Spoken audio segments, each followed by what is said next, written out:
Some of my earliest memories go back to sitting in my father's lap with him reading my favorite book. It was called Fabled. It told of the 7 cities of gold that were thought to exist many years ago. The natives of America told stories of these huge cities with enormous wealth of jewels and treasure. So much wealth that even the buildings were made of gold. When the Spanish explorers entered the region of Mexico and the southwest, they told of these stories to Francisco Vasquez de Coronado, who then mounted many expeditions at enormous cost to try to find the fabled cities thought to be in the area of New Mexico. Though Coronado never found them, the legend was passed on, and I became thoroughly captivated as a youngster with the prospects of these long-lost treasures. I read this little book so many times I could practically have it memorized from cover to cover, and could describe the pictures inside without missing a detail. There was one map in particular that I was especially captivated with and spent hours drawing and tracing it. I sometimes would even take a broom and pretend a conquistador searching for the treasure, killing anyone in my path that tried to get in my way.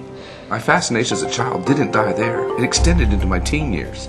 At the age of 12, my parents up and moved us to Edmond, Oklahoma, from the Little Rock area. We moved next door to a house where an old, reclusive man of Indian descent resided. In my youthful mind, he was a secret relic from an ancient past, with everything to hide and desired to keep those things protected. I made some friends around the neighborhood, and often as we played, we'd see him looking at us out the window.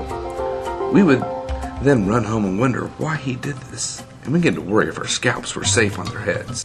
Rick! Rick! Are you even paying attention? Dude, I quit listening like 10 minutes ago. I'm trying to pour out this passion of my life, and you fall asleep? Sorry, if this has been such a passion, then why haven't you mentioned it before? I don't know.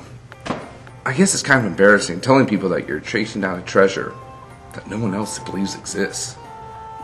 Well, at least you haven't, blown a fortune chasing it down. How much have you spent? $5,000? $10,000? $20,000?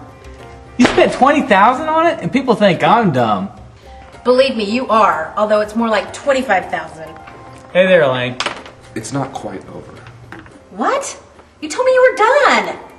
Well, I found some information that moves us one step closer. Do you know how many times you've said that? How many trips to Mexico we've done because of one more clue? But we've always gotten to see your relatives. Dude, you're sick. No, I'm not. Yes, he is. He's very sick. Let me get this straight. You spent $25,000 chasing a treasure that doesn't exist? Bingo. I believe it does exist. Let me tell you something. That does exist. Our mortgage, car payments, college loans. Come on, baby. Just one more clue. I promise. And that'll be it. Where have I heard this before? Oh, wait. You said that last year. At least hear me out on this. And let me fill Rick in. If he says I'm crazy, we're done. Okay.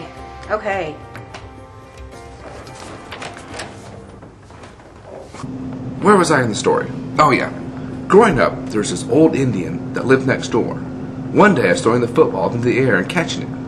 I accidentally tossed it over the fence. I ran over to the gate and went in cautiously, looked around. I grabbed the football and noticed that his side door was open. So I went in.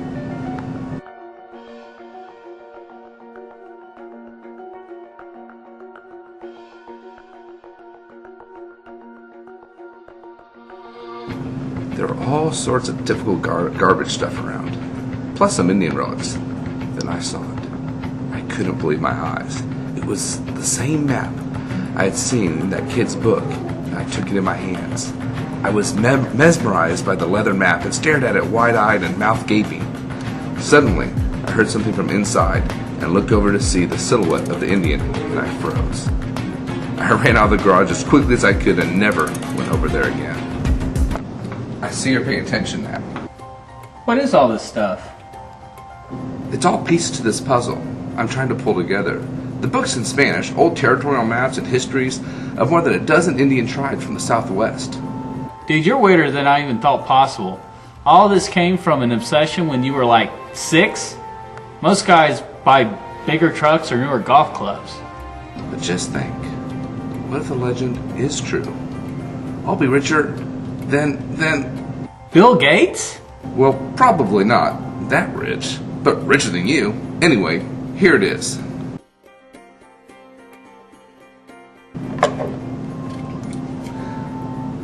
This set the course of my life. It's a great thing I snuck into the Indian's garage. You kept this? You bet, I wasn't going back in there. I kind of expected this thing to be a little bit more grand or something. Shouldn't there like be an X that marks the spot or something? Of course, not that ridiculous. What are all the markings on this map? You see, I took this old territorial map of the Southwest and had copies made. You look closely, you can see that every feature on this one corresponds directly to another. So this leather map is accurate, and it depicts a real place. So just go to those 7 cities and dig up the gold. If it were that easy. So you've been there? Yes, I've been there. Do you think I'd do all this and not go and look these up? Gee, sorry, somebody should have had a V8. I'm sorry, man. This just becomes frustrating sometimes. Anyway, these cities are no longer there. I've studied geological records in the area. They're just gone. I've even leased a parcel and took in a bulldozer, tried to dig around, and zilch, nothing, nada. So I've been trying to see if somehow drawing a line through the various points of the map might give me a new location to discover. I can see you've tried a lot. You have no idea.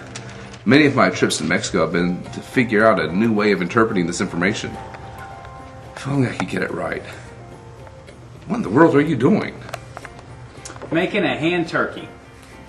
It's almost Thanksgiving, and every year I get one for my mom. What is that? It's where you drew the fingers. I can't believe it. That's it! You've done it!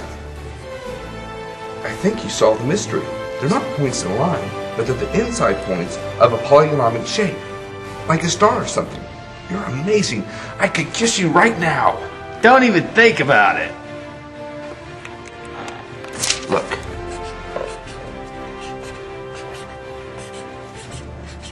It's a 7-pointed star. How does that help you? I don't know.